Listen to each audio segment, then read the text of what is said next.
আল্লাহর নবী ডাক দিয়ে বলেন, গো আমার জিবরিল ভাই,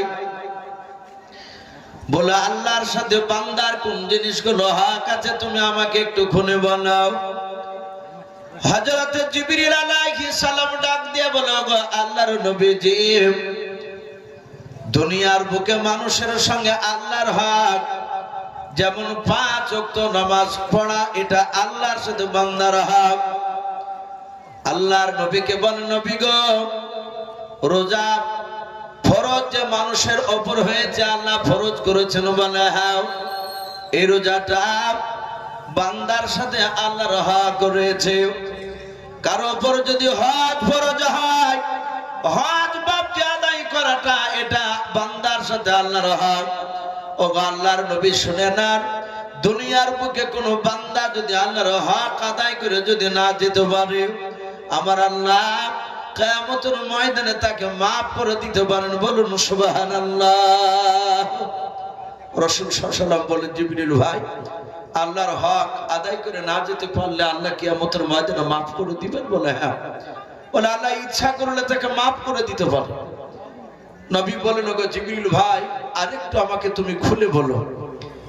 জিবরিল আলাইহিস সালাম তিনি বলেন, ওগো আল্লাহর রাসূল, কিয়ামতের ময়দানে যেদিন কোটি কোটি মানুষের সমাগম হবে, সেই দিনকে আল্লাহ রাব্বুল আলামিন একটা মানুষকে ডাক দিয়ে বলবেন, ওগো আমার ফেরেশতা, একে আমি দাঁড় করেছি। আল্লাহর সামনে বান্দাকে দাঁড় করে দিয়ে আল্লাহ দুজন ফেরেশতাকে ডেকে বলবেন, ফেরেশতা দেখো তার জীবনে পুরা জিন্দেগিতে কোনো নেকি আছে কিনা, এর নেকি আর গুনাহটা আছে তুমি একটু দেখো, ওর গুনাহ বেশি না নেকি বেশি আছে। যেই লোকটাকে আল্লাহ দেখতে বলবেন, সে আল্লাহর ব্যাপার, আল্লাহ ওই লোকটার ব্যাপারে, বান্দার ব্যাপারে আল্লাহ সব জানে। জানার পরে বলবেন, বান্দা তোমার আমলনামা খানা আমার ফেরেশতারা দেখবে। দুজন ফেরেশতা কয়েক সেকেন্ডের মধ্যে বাবা তার পুরা জিন্দেগির আপনারা আমলনামা খানা দেখবেন। দেখার পর ফেরেশতারা ডাক দিয়ে বলবেন, আল্লাহ এই বান্দার পা থেকে মাথা পর্যন্ত পুরা জিন্দেগি তার আমলখানা দেখে নাও, জীবনে একটাও নাকি নাই, পুরা আমলনামাটা গুনাহতে ভরপুর হয়ে আছে। আল্লাহ বলবেন, ওরে বান্দারা, এই ফেরেশতা বলো এই লোকটাকে এখন কি করা যাবে? বলে মাওলা, আপনার কথা অনুযায়ী লোকটা জাহান্নামে চলে যাবে, আপনি কি জাহান্নামে দিয়ে দেন? আল্লাহ বলবেন, ওরে আমার ফেরেশতা, এই লোকটা একটা নেকির কাজ করে নাই? বলে না। বলে জীবনে কি নেকির রোজা রাখে নাই? বলে নাও। ওকে জীবনে শুনে নাও, কোনদিন 1 রাকাত কি নামাজ পড়ে নাই। আল্লাহর ফেরেশতারা ডাক দিয়ে বলবেন, ওগো আল্লাহ, ওগো আল্লাহ, আপনার এই বান্দা জীবনে 1 রাকাতও নামাজ পড়ে নাই। আমার আল্লাহ ডাক দিয়ে বলবেন, ওরে আমার ফেরেশতা, এই লোকটা তোমরা বলছো জাহান্নামে দেওয়া লাগবে। বলে হ্যাঁ আল্লাহ, আপনার কথা অনুযায়ী একে জাহান্নামে দেওয়া লাগবে। আমার আল্লাহ ডাক দিয়ে বলবেন, ওরে আমার ফেরেশতা, আমি ওয়াহু আলা কুল্লি শাইইন কাদির, আমি সর্বশক্তিমান, আমি মাওলা রহমতের যশোডুব দিয়ে দিলাম, আমি জাহান্নামীকে জান্নাতে দিয়ে দিলাম। বলুন সুবহানাল্লাহ। আল্লাহ ডাক দিয়ে বলবেন, এই ফেরেশতা, আমি একে জাহান্নামে দেব না, আমি একে জাহান্নাম থেকে জান্নাতে দিয়ে দিলাম, একে জান্নাতে দিয়ে দাও। জান্নাতে বাবজি ফেরেশতারা নিয়ে গিয়ে তাকে রেখে দিবে। সেদিন কিয়ামতের ময়দানে কোটি কোটি মানুষের যে সমাগম, সবাই যদি একত্রিত হয়ে আল্লাহর বিরোধিতা যদি করে, আল্লাহর বিরুদ্ধে যদি স্লোগান তুলে বলে, আল্লাহ এই লোকটা 1 রাকাত নামাজ পড়েনি, রোজাও রাখেনি, এই লোকটা জাহান্নামে দেওয়া দরকার, আপনি একে জাহান্নাম থেকে কেন জান্নাতে দিলে? আল্লাহ যদি বলে, বান্দা আমার ইচ্ছা হয়েছে, আমি ওকে জাহান্নাম থেকে জান্নাতে দিয়েছি, আর কিছু করার থাকবে বাপ সেদিন আমাদের? সেদিন আর কিছু করার নেই। এই যে রমজান মাস বাপজি পার হয়ে গেল, এখনো 1 মাস হয়নি বাপ। 1 মাস হয়েছে রমজান মাস, সওয়াল মাস এখনো চাঁদ চলছে, আমি এবছরকার বাবজি একদম বাস্তব কথা বলছি। এবছর প্রায় গ্রামে বাবজি, প্রকাশ্য বাবজি রোজা নাইতে মানুষ বুঝতে পেরেছে। অনেক মানুষ সিগারেট খেয়ে বেড়াচ্ছে, চা খাচ্ছে। আজ থেকে 5 বছর আগে রোজা না থাকলে মুসলিমদের চায়ের দোকানগুলো বন্ধ থাকতো, এখন আর বন্ধ থাকছে না, ওপেন দিনের বেলায় খোলা থাকছে। এবং মুসলিম ঘরে জন্ম নেওয়ার পর সে লজ্জা করে না, সে প্রকাশ্যে চা খাচ্ছে, পান খেতে খেতে চলে যাচ্ছে। আমি দেখলাম 27 তারিখে বাবজি রাত্রিবেলা, রমজান মাসে, আপনাদের এদিকেও বাবজি রমজান মাসে 27 তারিখে মসজিদে জাগে মানুষ। দেখবেন কিছু মানুষ যারা নামাজ পড়ে না, তারা 27 তারিখে বাবজি মসজিদে দেখতে পাওয়া যায়।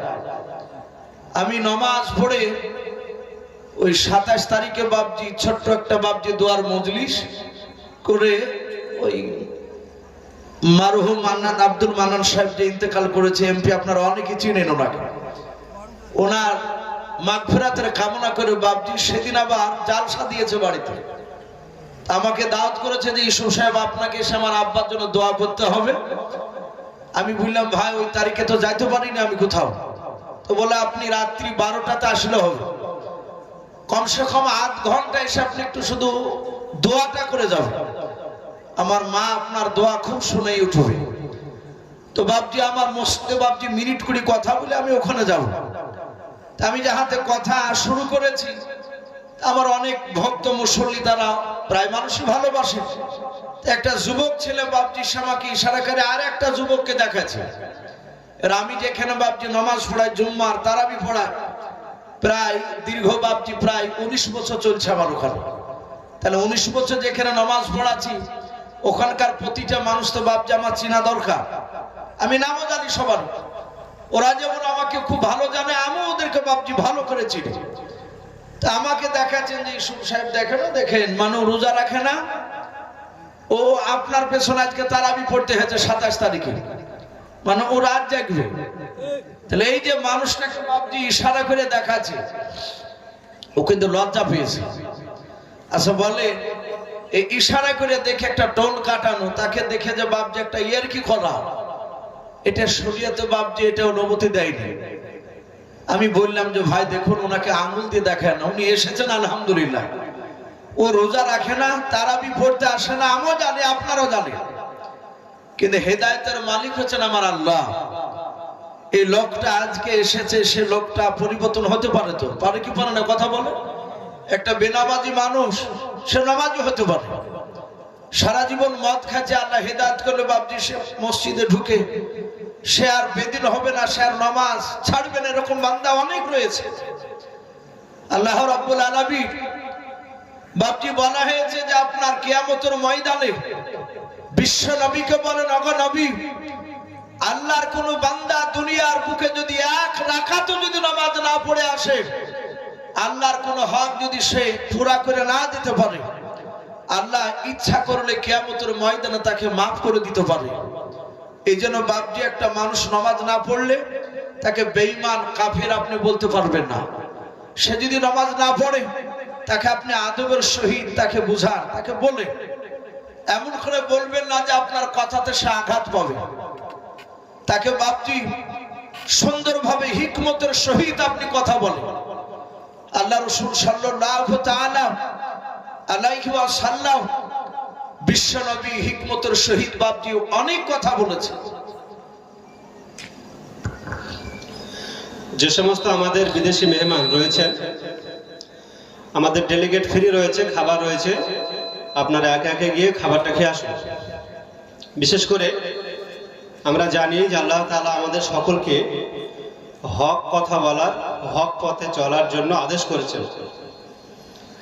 এ মর্মে আমাদের কাছে দোয়ার জন্য একজন ব্যক্তি এসেছেন, আমাদের 63 রানীনগর বিধানসভার জিওপির প্রার্থী।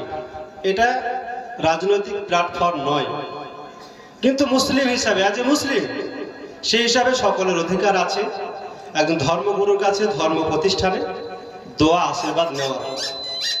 বিশেষ করে আমি আপনাদেরকে অনুরোধ করব, হক কথা বলার জন্য কোনো স্টেজ লাগে না, এই জন্য আমাদের কাছে আমাদের যে রাজনৈতিক যে অধিকার, প্রত্যেকে আপন আপন ব্যক্তি স্বাধীনতা অনুযায়ী আপনার রাজনৈতিক অধিকার প্রয়োগ করবেন, কিন্তু বজায় রাখবেন যে আপনার প্রয়োগটা যেন ইসলামের বিরুদ্ধে না হয়। কেননা আমাদের মাঝে বলতে দ্বিধা নেই, আমাদের মাঝে সর্বপ্রথম কি আল্লাহ নাকি? আমাদের সম্পদ রক্ষা করা যে আল্লাহর সম্পদ, সেটা হচ্ছে ওয়াকাফ। এই ওয়াকাফ সম্পদ আমাদেরকে বেহাত করার জন্য অনেক চক্রান্ত হয়েছে। আমাদেরকে দিল্লি যেও ও আন্দোলনের কথা বলা হয়েছে, এটা অস্বীকার করার কিছু নেই। এই জন্য যিনি আমাদের ওয়াকাফের পাশে দাঁড়াবেন, আমি ব্যক্তিগত না, ইসলামের স্বার্থে যিনি ওয়াকাফের পাশে দাঁড়াবেন, যিনি মাদ্রাসা মসজিদের পাশে দাঁড়াবেন, যিনি ইসলামের প্রতি দাঁড়াবেন, যিনি ন্যায় বিচারের পক্ষে দাঁড়াবেন, তিনাকে আমাদের সমর্থন করা উচিত। এজন্য আমাদের মাঝে দোয়ার জন্য এসেছেন আমাদের রায়নগর 63 বিধানসভার প্রার্থী ইয়াসিন হায়দার জেওপি থেকে, তিনাদের চেয়ারম্যান হুমায়ুন কবির। আমরা তিনাকে 1 মিনিট সময় দিচ্ছি আপনাদের কাছে দোয়ার জন্য। একটু আমি এক সভাপতি হিসাবে তিনাকে আমি অনুমতি নিয়েছি, তাই আমি একটু সময় দিলাম। আসসালামু আলাইকুম ওয়া রাহমাতুল্লাহি ওয়া বারাকাতুহু। যেহেতু এটা একটা রাজনৈতিক মঞ্চ না, আমি এখানে রাজনীতির কোনো কথা বলবো না। আমি জাস্ট আপনাদের কাছে এসেছি দোয়া চাইতে। আপনাদের আল্লাহর কাছে একটাই দোয়া করব কি আপনারা আমাকে দোয়া দেন। আমার মা বোনেরা যারা ওখানে রয়েছেন সবাইকে আমার আদাব, আমার সালাম জানাই। আমি এই কাজ করব, ওই কাজ করব, ওটা এখানে বলার নেই। জাস্ট আমাকে আপনারা দোয়া দেবেন, আপনাদের পাশে রাখবেন, আপনাদের কাছে রাখবেন। আর আল্লাহর কাছে একটাই দোয়া করব কি আমরা যে মুসলমান, আমরা সবাই যারা আমার বড়রা রয়েছেন এখানে, গুরুজনরা রয়েছেন, আমাদের হুজুর সাহেবরা রয়েছেন, সবার কাছে একটাই, সবার জন্য একটাই দোয়া করব কি আল্লাহ তাআলা আমাদেরকে সবাইকে একসাথে রাখুক, ভালো পথে আমরা একসাথে এগিয়ে যাই। আর এই ইসলাম ধর্ম যেখানে আমরা সবাই জন্ম নিয়েছি আরও বড় হোক, আরও আমরা ইসলামকে, আল্লাহ তাআলাকে আরও আমরা সবাই সবার কাছে আমরা বলে যাই। আর দোয়া করবেন আমার জন্যে, যেহেতু আমি কিছু কাজ করতে পারি আপনাদের জন্যে, আর সব সময় আমি আপনাদের সাথে আছি, আপনাদের পাশে আছি। একটা সুযোগ দেবেন আমাকে ইনশাআল্লাহ তাআলা। আসসালামু আলাইকুম, ভালো থাকবেন সবাই, দোয়া দেবেন আমাকে। অনেক অনেক ধন্যবাদ। তিনি যে কথা বলেছেন কোনো রাজনৈতিক নয়, তিনি দোয়ার জন্য আবেদন করেছেন। আমরা যতটুকু যেভাবে পারবো আমরা ওনার জন্য দোয়া করবো ইনশাআল্লাহ। জি ভাই, আমি বলছিলাম যে আল্লাহ রাসূল সাল্লাল্লাহু তাআলা আলাইহি ওয়াসাল্লামকে বললেন, ওগো নবী, এটাকে হুকুকুল্লাহ বলা হয়, হুকুকুল ইবাদ। বিশ্ব নবীকে বললেন, ওগো আল্লাহ রাসূল, বান্দার সাথে কিছু বান্দার হক রয়েছে, সে বান্দা যদি ইন্তেকাল করার আগ পর্যন্ত সে তার হক আদায় করে না যেতে পারে, আল্লাহ ইচ্ছা করলে নয় তাকে কিয়ামতের ময়দানে ক্ষমাই করবে না, মাফ করবে না, যতক্ষণ পর্যন্ত বাপজি সে তার নেকি দিয়ে তাকে মাফ করাতে পারে। আল্লাহ তা আমি বলছিলাম যে আল্লাহ রাসূল সাল্লাল্লাহু তাআলা আলাইহি ওয়াসাল্লাম এই কথাটা সাহাবাদের সামনে আলোচনা করলেন। ওগো আমার সাহাবাই কেনাও, শুনে নাও, তোমরা জবানের দ্বারায়, হাতের দ্বারায়, পায়ের দ্বারায় যদি কাউকে আঘাত দিয়ে থাকো, ইন্তেকাল করার আগ পর্যন্ত তার কাছ থেকে তুমি ক্ষমা চেয়ে নেবা। যদি ক্ষমা না চাইতে পারো, কিয়ামতের ময়দানে আল্লাহ তোমাকে মাফ করবে না। বাপজি, আমরা সকলেই জানি সারা পৃথিবীর শ্রেষ্ঠ নবী রহমাতুল লিল আলামিন জনাবে মুহাম্মদ রাসূলুল্লাহ সাল্লাল্লাহু তাআলা আলাইহি ওয়াসাল্লাম রহমতের দরদি নবী, যে নবীর বাপজি ডান দিকের, বাম দিকের, সামনের, পেছন দিকের, চারিদিকের গোনা মাফ, সেই নবী ইন্তেকাল করার 1 নয় 2 নয় 3 দিন আগেকার বাপজি একটা ঘটনা এসেছে। আল্লাহ রাসূলকে বাপজি 1 নয় 2 নয় কয়েক হাজার সাহাবাই কেরাম বাপজি তারা গোল করে ঘেরাও করে নিয়ে বসে আছে।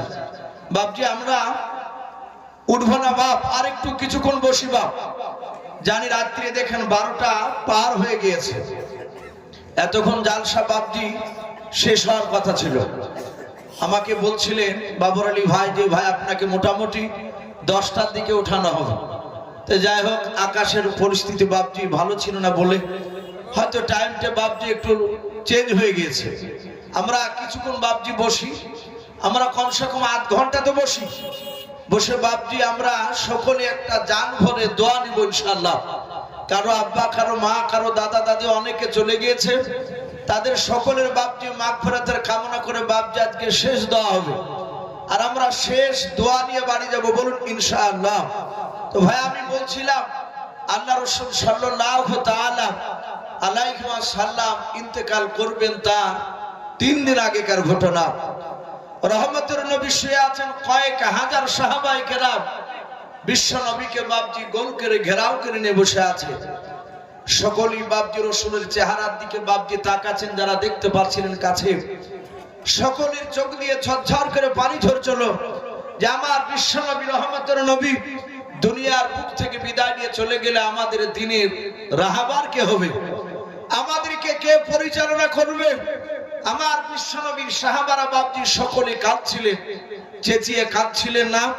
তারা জানতেন যে নবীজি দরবারে চিৎকার করে কান্না করা এটা চরম বেয়াদবি। জোরে কথা বললে নবীর গলার আওয়াজে চেয়ে যদি আমাদের সাহাবাদের গলার আওয়াজ বেশি হয়ে যায়, তাহলে কিয়ামতের ময়দানে জান্নাত যেতে গিয়ে বাপজি আটকা পড়ে যেতে হবে। তাই সাহাবায়ে কেরামরা কেউ বাপজি জোরে জোরে চিল্লাছিলেন না, আস্তে আস্তে কাঁদছিলেন। 2 চোখের কোনা দিয়ে ঝরঝর করে পানি ঝরছিল। আমার বিশ্ব নবী রহমতের দুরূদে নবী জনাবে মুহাম্মদ রাসূলুল্লাহ সাল্লাল্লাহু তাআলা আলাইহি ওয়াসাল্লাম নবী আমার সাহাবায়ে কেরামদের দিকে লক্ষ্য করে বলল, গো সাহাবারা, আমার হাত ওখানা ধরে একটু উঁচু করে বসে দাও। আল্লাহ রাসূলের সাহাবা নবীজির বাপজি ডান পাশে বাম পাশে দুজন জামাই হযরত ওসমান গনি রাদিয়াল্লাহু তাআলা আনহু তিনি দাঁড়িয়েছিলেন। নবীর ছোট জামাই ওসমান গনি রাদিয়াল্লাহু তাআলা আনহু তিনিও দাঁড়িয়েছিলেন। আল্লাহর নবীর 2 জামাই নবীর 2টো হাত বাপজি ধরে নবীকে উঁচু করে বসে দিলেন। আল্লাহর নবীজির মাথার যন্ত্রণা বেশি হয়েছিল। নবী আমার বেশি করে বাবা দাঁড়াতে পারছিলেন না, একাই উঠে বাপজি বসতে পারছিলেন না। আল্লাহর নবীজির সাহাবা ওসমান গনি রাদিয়াল্লাহু তাআলা আনহু ডান হাতখানা ধরলেন, আলী বাম হাতটা নবীর ধরলেন। আল্লাহ রাসূলকে একটু উঁচু করে বসে দিয়া ওসমান গনি এভাবে নবীর পেছন দিকে বাপজি পেটের দিকে হাত বাড়িয়ে দিলেন। ডাক দিয়ে বল, নবী আর আপনাকে উঁচু করে বসানো যাবে না। নবী বলেন, কেন সাহাবা? বলে, নবী আপনার মাথা যন্ত্রণা বেড়ে গিয়েছে। হাদিসে পাওয়া যায় আল্লাহর নবীজি ইন্তেকাল করার আগে বাবা 13 দিন ধরে নবীজির মাথার যন্ত্রণা বেশিছিল। আল্লাহর নবী 13 দিন মাথার যন্ত্রণার কারণে নবী আমার 17 ওয়াক্তের ফরজ নামাজের সাহাবাদেরকে নিয়ে নবীজি ইমামতি করতে পারেননি। আল্লাহর নবীজিকে পেছন করে নবীর বন্ধু আবু বকর সিদ্দিক রাদিয়াল্লাহু তাআলা আনহু তিনি ইমাম হয়ে বাপজি নামাজ পড়িয়েছিলেন। আল্লাহ রাসূলের সাহাবা ওসমান গনি ডাক দিয়ে বলে, নবী গো আর আপনাকে উঁচু করে বসানো যাবে না, একটু উঁচু করে বসিয়েছে। নবী গো আপনি আমার ডান হাতে আপনি ভর দিয়ে একটু হিলাল দিয়ে আপনি বসে যান। আল্লাহর নবী বসে পড়লেন। রহমতের দরুদ নবী আমার আল্লাহর নবীজি বাপজি আপনার সাহাবাদের দিকে আপনার তাকাতে লাগলেন। আল্লাহর নবী সাহাবাদের দিকে তাকে দেখেন সাহাবাদের চোখ দিয়ে পানি ঝরে। রহমতের নবী বাপজি কান্না শুরু করে দিলেন। দরুদ নবী আমার হাত দুখানা বাপজি ভাবে উঁচু করে ধরলেন। আল্লাহ রাসূল হাত দুখানা উঁচু করে ডাক দিয়ে বললেন, আমার আবু বকর সাহাবা। আবু বকর নবীর ডান পাশে বাপজি বসেছিলেন। বলেন, লব্বাইক রাসূলুল্লাহ। ওগো আল্লাহর নবী আপনি কেন আমাকে ডাকলেন? আমি আপনার দরবারে হাজির আছি বলেন। আল্লাহর নবী বলেন, আবু বকর তোমার হাত ওখানে আমাকে ধরতে দাও। আবু বকর নবীর হাত ওখানে বাপজি ধরলেন। আল্লাহর নবীর কান্না দেখে আবু বকর থাকতে পারলেন না। আবু বকর কাঁদছিলেন, কারণ নবীজির সবচেয়ে বাবা কাছের সাহাবা জানের বন্ধু বাপজি আবু বকর ছিলেন। আল্লাহর নবীর বন্ধু আবু বকর বুঝতে পেরেছে নবী আর দুনিয়ার বুকে বেঁচে থাকবেন না। আল্লাহ রাসূলের হাত ওখানে ধরে বললেন ফিদাকা বি ওয়া আম্মি ইয়া রাসূলুল্লাহ। আল্লাহর নবী বললেন ও আমার সাহাবা আবু বকর, তুমি আমার জন্য বললা তোমার আব্বা আমার পায়ে তুমি কুরবান হয়ে যাক। বলো হুজুর হাও। আল্লাহর নবীকে আবু বকর ডাক দিয়ে বলল নবী গাও, আপনি কান্না করবেন না, আপনার চোখের পানি আমি আবু বকর সহ্য করতে পারি না। আল্লাহর নবীজিকে হাত ওখানে ধরে বলছেন নবী কেন আপনি আমার হাত ওখানে ধরতে চাইলেন? দরদি নবী রহমতের নবী ডাক দিয়ে বলেন আবু বকর শুনে নাও, আমি আর মনে হয় দুনিয়ার বুকে বেশি দিন বেঁচে থাকবো না। ওরে আমার আবু বকর সাহাবা শুনে নাও, 1 2 3 4 করে আমার 63 বছর হতে চলো সাহাবা। ওরে আমার আবু বকর, আমি অনেক জায়গায় তোমাকে নিয়ে গিয়েছিলাম। ওরে আবু বকর, অনেক সময় তোমাকে হুকুম করেছি। ও আমার আবু বকর, আমার জবানের দ্বারাই, আমার হাতের দ্বারা, আমার পায়ের দ্বারা যদি তুমি কোনোদিন আঘাত পেয়ে থাকো, ওরে আমার আবু বকর, আমি তোমার হাত ওখানা ধরে ক্ষমা চাইতেছি। আবু বকর শুনে নাও, হাজার হাজার সাহাবা এখানে উপস্থিত আছে, হুজুর দেখতে পাচ্ছে আমি। আল্লাহ রাসূল ডাক দিয়া বলেন ওরে আবু বকর শুনে নাও, হাজার হাজার সাহাবার সামনে হয় তুমি আমাকে ক্ষমা করে দাও, নতুবা তার প্রতিশোধ বদলা তুমি নিয়ে নাও। আল্লাহর নবীজির বন্ধু আবু বকর সিদ্দিক রাদিয়াল্লাহু তাআলা আনহু নবীজির হাত ওখানে জড়িয়ে ধরে কাঁদেন আর বলেন নবী গো, আপনি জীবনে কোনোদিন অন্যায় করেননি। আমার নবী আপনি কাউকে আঘাত দিয়ে কথা বলেন নাই। আল্লাহ রাসূলের জীবনীতে বাপজি পাওয়া যায় নবী আমার কলমার দাওয়াত দিতে গিয়েছেন, এক ইহুদি যুবক বাবা আল্লাহ রাসূলের বাপজি নবীকে চিনে নাও, নবী যে আখিরি জামানার পয়গম্বর, ইহুদি বাপজি নবীকে বিশ্বাস করে নাও। ইহুদির বাপজি আবু জেহেলের কথা মোতাবেক শুনে বাবা ইহুদি দৌড়তে দৌড়তে এসে আল্লাহর নবীর কাছে এসে নবীর বাম দিকের গালে বাপজি ঠাস করে চড় লাগিয়ে দিল। এত জোরে ইহুদি থাপ্পড় মারল নবীর পবিত্র গালে। বেঈমান ইহুদির আঙ্গুলের 5টা দাগ আল্লাহ রাসূলের নূরানী চেহারায় বাপজি গালে দাগ লেগে গেল। রহমতুল নবী গালি দিলেন না, চোখটা রাঙা করে তাকালেন না। আল্লাহ নবীর চোখের কোনা দিয়ে ঝরঝর করে পানি ঝরছিল, যাতে ইহুদি মেরেছে। আল্লাহর নবীজি ইহুদির হাতখানা ধরে যে হাত দিয়ে আঘাত করেছিল ওই হাতের তালুতে বাপজি নবীজি চুমা দিয়ে বললেন ওগো আমার ইহুদি ভাই, আমার গালে যে থাপ্পড় মারলেও ইহুদি ভাই মনে হয় তোমার হাতে ব্যথা হয়েছে। ইহুদির বাপজি হাতে যখন চুমা দিয়েছে নবী আমার, ইহুদি রাসূলের চেহারার দিকে ফালফাল করে চেয়ে থাকতে লাগলো। ইহুদি মনে মনে ভাবলো আমি অন্যায় করে তার গালে থাপ্পড় মারলাম, আর আমার লাগা হাতটা ইহুদি ধরে আমার হাতে 4 তালুতে চুমা দিয়ে দিল। মনে মনে ভাবলো ইনি দুনিয়ার কোন সাধারণ মানুষ নয়, ইনি আখিরি জামানার পয়গম্বর হবেন। আল্লাহর নবীর পা দুখানা জড়ো ধরে কাঁদেন আর বলেন নবী আমি অন্যায় করে মেরেছিলাম, চিনতে পেরেছিলাম না, এখন চিনতে পেরেছে আপনি সারা পৃথিবীর শ্রেষ্ঠ মানব, আপনি শ্রেষ্ঠ নবী। ও নবী আপনার কলমা পড়ে আপনি মুসলমান বানিয়ে নেন, আর আমি বাপ দাদার ধর্মের দিকে যাব না। বলুন সুবহানাল্লাহ। এই ছিল রাসূলুল্লাহর চরিত্র। হযরত আবু বকর নবীর হাত ওখানে ধরে বলছেন ফিদাকা বি ওয়া আম্মি ইয়া রাসূলুল্লাহ, ওগো নবী আপনি অন্যায় করেননি, আমি শুনেছি আমার কলিজার টুকরা বিটি হযরত আয়েশা সিদ্দিকা রাদিয়াল্লাহু তাআলা আনহা, আবু বকরের বিটির নাম ছিল আয়েশা, আর এই আয়েশার সাথে বাপজি রাসূলুল্লাহর বিয়ে হয়েছিল। হযরতে বিশ্বনবীর অর্ধাঙ্গিনী বিবি আয়েশা সিদ্দিকা রাদিয়াল্লাহু তাআলা আনহা তিনি বলেন আমি রাসূলুল্লাহর মুখে শুনেছি নবী সারা রাত যেদিন বাপজি আয়েশার বাড়িতে পানি পড়তো, নবী আমার রাত্রি বেলা নামাজে দাঁড়াতে সারা রাত বাপজি নামাজ নফল নামাজে দাঁড়িয়ে কেটে কাটিয়ে দিতে।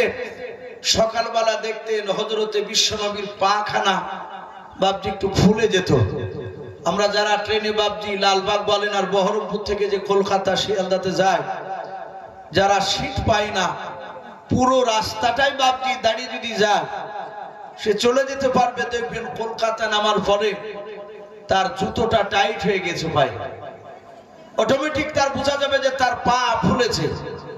কারণ ঘন্টা 4-5 বাপজি একভাবে দাঁড়িয়ে থাকা।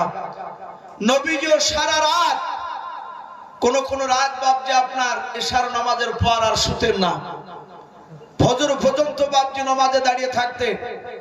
রসুলের দাঁড়িয়ে থাকার কারণে বাপজি পাটা ফুলে যেত। আয়েশা বলছেন, ওগো নবী, আপনি এইভাবে দাঁড়িয়ে পা ফুলান আর আপনি এইভাবে কাঁদেন কেন? বিশ্ব নবী বলতেন, আয়েশা, আমার ডান দিকের বাম দিকের সামনের পেছন দিকের চারিদিকের গুনাহ আল্লাহ মাফ করে দিয়েছে। আল্লাহ আমার গুনাহ মাফ করে দিয়েছে।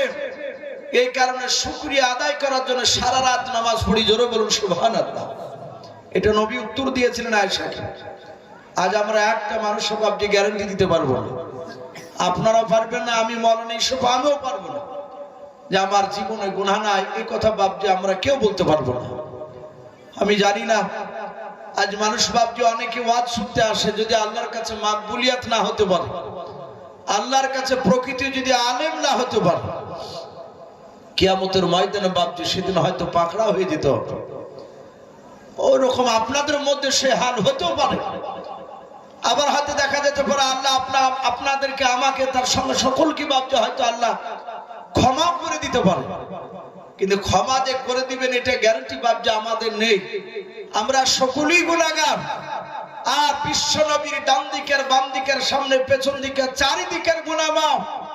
সেই নবী বাপজি আবু বকরের কাছে ক্ষমা চাইছে। আবু বকর রসুলের হাত ওখানে ধরে বলছে, নবী গো, আমি আপনাকে সর্বপ্রথম চিনতাম না, আমি জানতাম না যে আপনি আখিরি জামানার রসূল, আপনি সত্যবাদী, এটা মানুষের মুখে শুনতাম। কারণ নবীর বাড়ি আর আবু বকরের বাড়ি একই দেশে ছিল, মক্কাতে ছিল বাড়ি। হযরতে আবু বকর লোকের মুখে শুনতে পেয়েছিল যে আব্দুল্লাহর একটা ছেলে, তার নাম মুহাম্মদুর রাসূলুল্লাহ সাল্লাল্লাহু আলাইহি ওয়াসাল্লাম। এই ছেলেটা মিথ্যা কথা বলে না, সে সত্যবাদী। কিছু মানুষের চেহারার দিকে বাপজি তাকিয়ে পুরাটা বুঝতে না পারলো, কিছু অনুভব করা যায় যে এই লোকটা কত বড় আল্লাহওয়ালা। কি বাপজি বোঝা যায় না? অনেক আলেমের দিকে তাকিয়ে অনেকে বাপজি ধারণা করে যে মানুষটা মনে হয় বুজুর্গ হতে পারে। সেটা আল্লাহর কাছে, সেটা আল্লাহ ভালো জানে। কিন্তু মানুষ অনেকে ধারণা করে। রাসূলুল্লাহর চরিত্র বাপজি ছোট থেকে মানুষ জানতে পেরেছিল যে এই ছেলেটা মিথ্যা কথা বলে না। তাই মক্কার লোকেরা সবাই রাসূলকে আল আমিন বলে ডাকতো, সত্যবাদী আল আমিন মানে। আবু বকর জানতো কিনি সত্যবাদী কিনা আখিরি জামানার রাসূল, এটা আবু বকর জানতো না।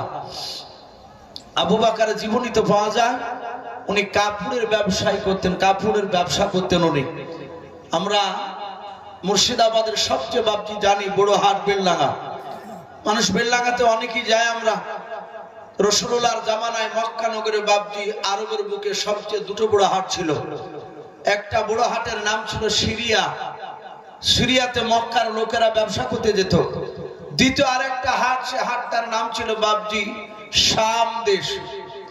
শাম আর সিরিয়া দুটো দেশে বাপজি মক্কার লোকেরা বাপজি তারা ব্যবসা করতে যেত বেশি। আবু বকর শাম দেশে গিয়েছেন ব্যবসা করতে। কাপড় খুব তাড়াতাড়ি বিক্রি হয়ে গিয়েছে। বিক্রি হওয়ার পর আবু বকর চিন্তা করলেন, আমি একটু বাজারটা ঘুরে বেড়াই, বাজারটা ঘুরে দেখি। আবু বকর একা একাই ওই শাম দেশের বাজারে বাপজি ঘুরে বেড়াচ্ছে। তাফসীরে লিখেছে বাপজি সিরাতে হালবিয়া বলে একটি কিতাব, রাসূলুল্লাহর জীবনী পাওয়া যায়। আরো অন্যান্য বাপজি তাফসীরে কিতাবও বাপজি পাওয়া যায়।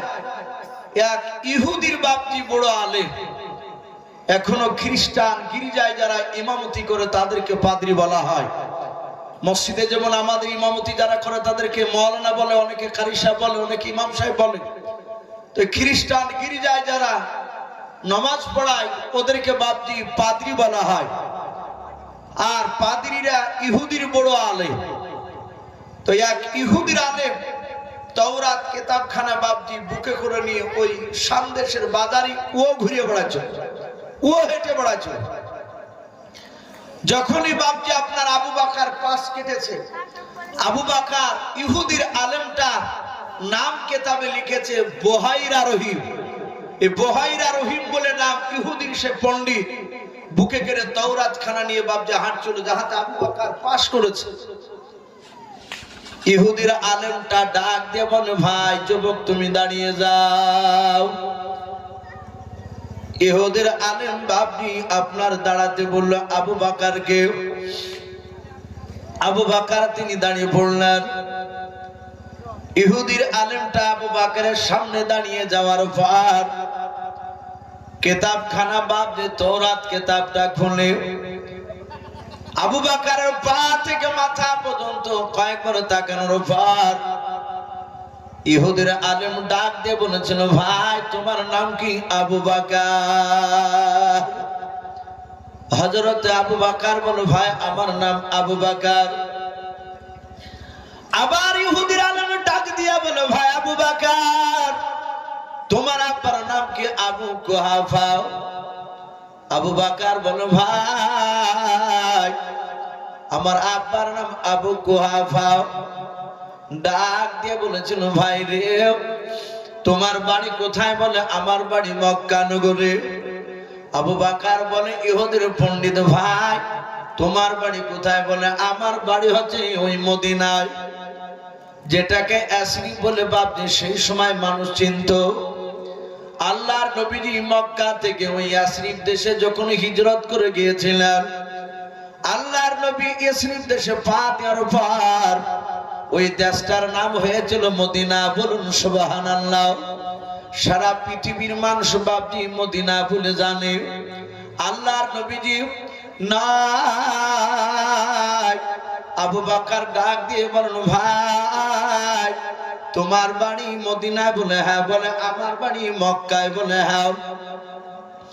এই ভাই আমার নাম আবু বকর, আমার আব্বার নাম তুমি কেমন করে জানলে? ইহুদির আলেম ডাক দিয়ে বলেছিল, ভাই তোমার হাতখানা একটু আমাকে ধরতে দাও। আবু বকর হাতখানা ধরতে দিলেন। বাবা আবু বকর সঙ্গে সঙ্গে হাতখানা নিয়ে ইহুদির আলেমটা তার মাথাতে বাপ দিয়ে হাত দিয়ে বলল, ভাই আবু বকর তোমার হাতখানা একটু আমার মাথাতে হাত বুলিয়ে দাও। ডাক দিয়ে বলেছিল, ভাই কেন তোমার মাথাতে হাত বোলাতে বলছো? বলো।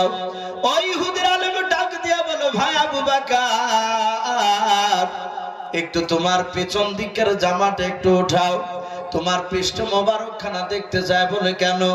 বলে, ভাই রে এই তাওরাত কিতাবটাই লেখা আছে আখিরি জামানার একজন নবী হবে, তার জানের বন্ধুর নাম হবে আবু বকর, তার আব্বার নাম হবে আবু কুহাফা, যিনি আখিরি জামানার নবীর বন্ধু হবে, তার পেটে একটা কালো রঙের দাগ থাকবে।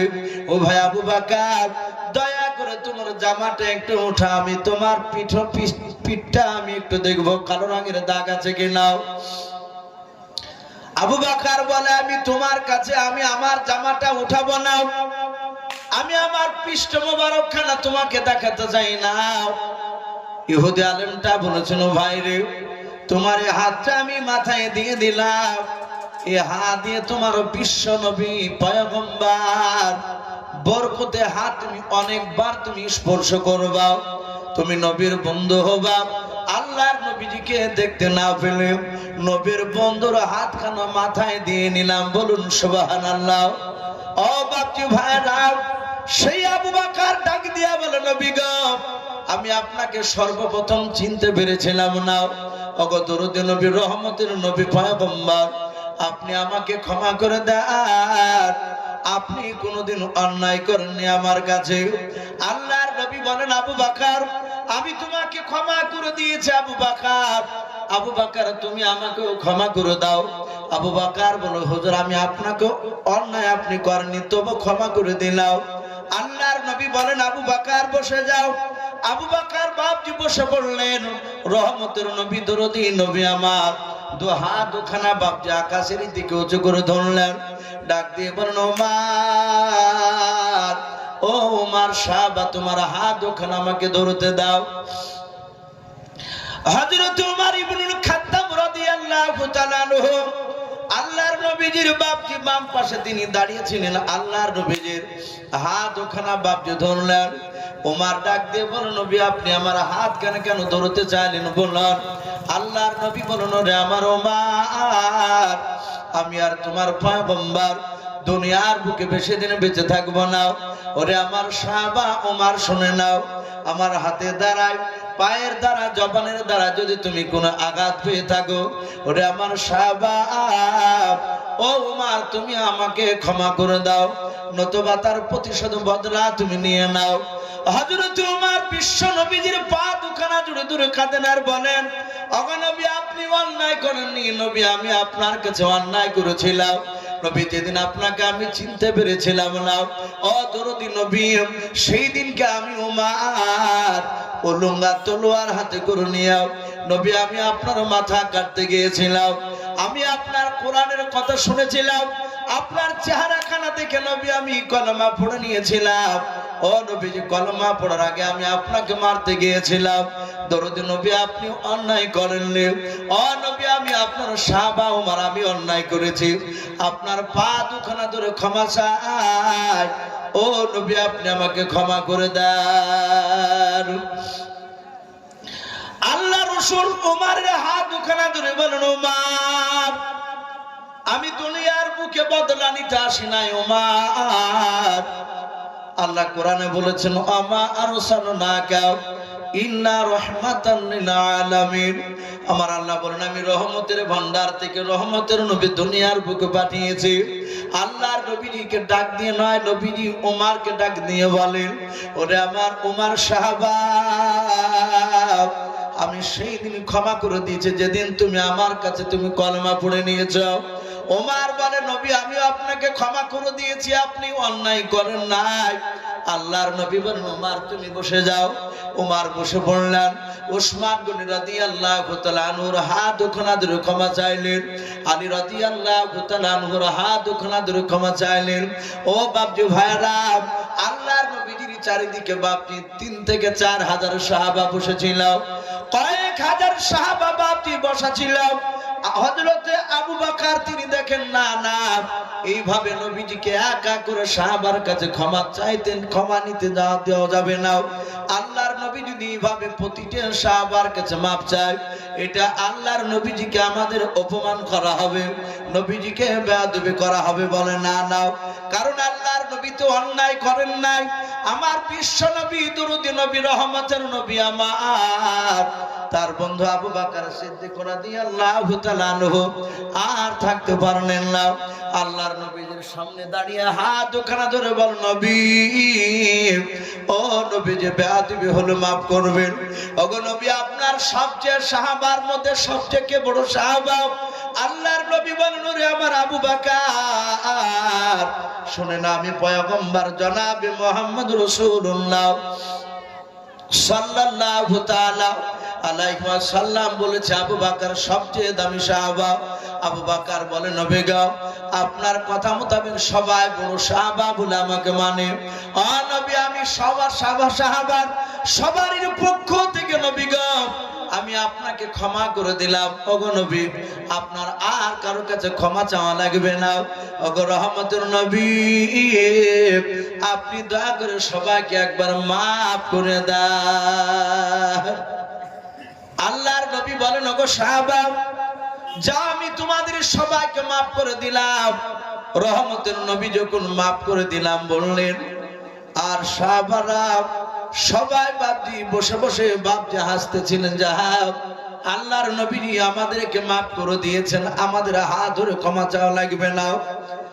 একজন সাহাবা, বিশিষ্ট সাহাবা যিনার নাম বাপজি কিতাবে পাওয়া যায়, হযরত সাদ ইবনে আবি ওয়াক্কাস। বলুন সুবহানাল্লাহ।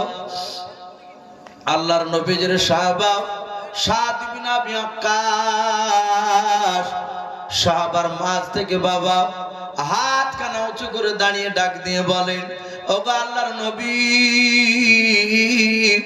সব সাহাবারা আবু বকরকে দায়িত্ব দিতে পারেন মাফ করে দেওয়ার জন্য।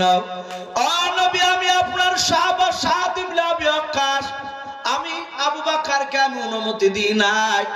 ওগো আল্লাহর নবীজি আপনি আমাকে একদিন চাবুক দিয়ে মেরেছিলেন। ও নবী, আপনি বলেছেন কোন সাহাবাকে যদি আমি আঘাত দিয়ে যদি কথা বলি, আমার হাতের দ্বারায়, পায়ে দ্বারায়, জবানের দ্বারায় যদি কোনো সাহাবা আঘাত হয়ে থাকো, আজকে হয় ক্ষমা করে দাও, নতুবা তার প্রতিশোধ বদলা নিয়ে নাও। ওগো আল্লাহর নবীজি, আজ আপনাকে ভরা মজলিসে ওই চাবুকখানা দিয়ে না মারা পর্যন্ত নবী গো, আমি আপনার সাহাবা সাদ ইবনে আবি ওয়াক্কাস আপনাকে মাফ করব না। সব সাহাবারা বাপজি আশ্চর্য হয়ে গেলেন। আবু বকর কাঁদতে লাগলেন। সাদ ইবনে আবি ওয়াক্কাসের কাছে গিয়ে বলছেন, ভাই তুমি তো নবীর বিখ্যাত দামি সাহাবা, নবীকে মারা তো দূরের কথা, নবীর চেহারার দিকে চোখটা না রাঙা করে তাকালে ঈমান রুষ্ট হয়ে যায়, আর সেই নবীকে তুমি মারতে চাইছো। সাদ ইবনে আবি ওয়াক্কাস বলছেন, আমি ওসব বুঝি না, আমি মারবই। সম্মানিত ভাই, আমার বাবা জীবনেরা, আপনারা সকলেই জানেন সাদ ইবনে আবি ওয়াক্কাস এই যেমন তেমন বাপজি সাহাবা ছিলেন না। বাপজি আরেকটু বসে বাপ শোনা, দেখেন প্রায় একটা বাচ্চা চললো, আরেকটু বসে, যেহেতু বাপজি পরিস্থিতি বাপজি ভালো নেই, মানুষ বাপজি প্রায় চলে যাচ্ছে, আবার ফজর নামাজ বাপজি উঠবে, আবার রাত্রে অনেকে বাপজি হয়তো নফল নামাজও পড়ে, ইবাদতও করে। এখন আল্লাহওয়ালা মানুষ এক একটা গ্রামে পাওয়া যায়, সারা রাত বাপজি না পারলো, মাঝে মাঝে দেখা যায় রাত্রি 2টোর সময় মসজিদে অনেক মানুষ মুয়াজ্জিন আজান দিতে এসে, অনেক বয়স্ক লোক আধ ঘন্টা আগে আজানের আগে এসে বাপজি দেখবেন ওযু করে নামাজ পড়ে, তাহাজ্জুদ নামাজ। আমি পড়ি না, অনেক মানুষ পড়ে, এরকম আল্লাহর বান্দা আছে, অনেক মা বোনেরা বয়স হয়ে গেলে বাপজি বৃদ্ধা যখন হয়ে যায়, অনেকে দেখবে রাত্রি উঠে বাপজি তাহাজ্জুদ নামাজে দাঁড়ায়। তো যাই হোক, আবার ফজরের বাপজি নামাজ রয়েছে। আরেকটু বসে ভাই, আমি বলছিলাম সাদ ইবনে আবি ওয়াক্কাস এই যেমন তেমন সাহাবা নয়, খুবই হাই র্যাঙ্কের বাপজি দামি সাহাবা, যে সাহাবার ঈমান আনার ঘটনা অনেকেই জানেন। আল্লাহ রাসূলকে যেদিন বাপজি তায়েফ নগরে নবীর নানা দেশে নবী কলমার দাওয়াত দিতে গিয়ে যুবকরা মেরেছিল, নবী তার নানা দেশ থেকে বাপজি রক্তাক্ত শরীর নিয়ে ওই তায়েফ নগরের বাগানে বাপজি নাই মাঠের ভিতরে একটা খাজুর গাছের ছায়ার তলে দাঁড়িয়ে বিশ্ব নবী, রহমতের নবী, দরদি নবী হাত তুলে কাঁদছিলেন, আল্লাহ তায়েফবাসী যুবকরা আমাকে চিনে না, ওরা জানে না যে আমি আখিরি জামানার পয়গম্বর। ওগো মালিক, আমাকে তারা মেরেছে, আমাকে রক্তাক্ত করে দিয়েছে। ওগো মাওলা, তুমি তায়েফবাসী যুবকের উপর তুমি নারাজ হও না, বলুন সুবহানাল্লাহ। নবী হাত তুলে তুলে বাপজি দোয়া করছিলেন, বলছিলেন আল্লাহ ওদেরকে ক্ষমা করে দাও, ওরা আজ চিনে না, আগামীতে হয়তো তারা আমাকে চিনতে পারবে, বলুন সুবহানাল্লাহ। বাপজি সেই রাসূলুল্লাহ হাত তুলে তুলে কাঁদছিলেন, আর এই যুবক সাদ ইবনে আবি ওয়াক্কাস নবীজি যেখানে কাঁদছিলেন ওখান থেকে হাত কুড়ি পেছনে একটা আঙ্গুরের বাগান ছিল, সে আঙ্গুরের বাগানে সাদ ইবনে আবি ওয়াক্কাস তিনি কাজ করছিলেন। নবীর গুনগুন আওয়াজ শুনে একটু কাছে নয় দূর থেকে বাপজি দেখলো, তাকে দেখলে যুবকটা তো রক্তাক্ত শরীর নিয়ে দাঁড়িয়ে আছে, এই লোকটাকে মারলো কে? দুনিয়াতে এত নিষ্ঠুর মানুষ আছে।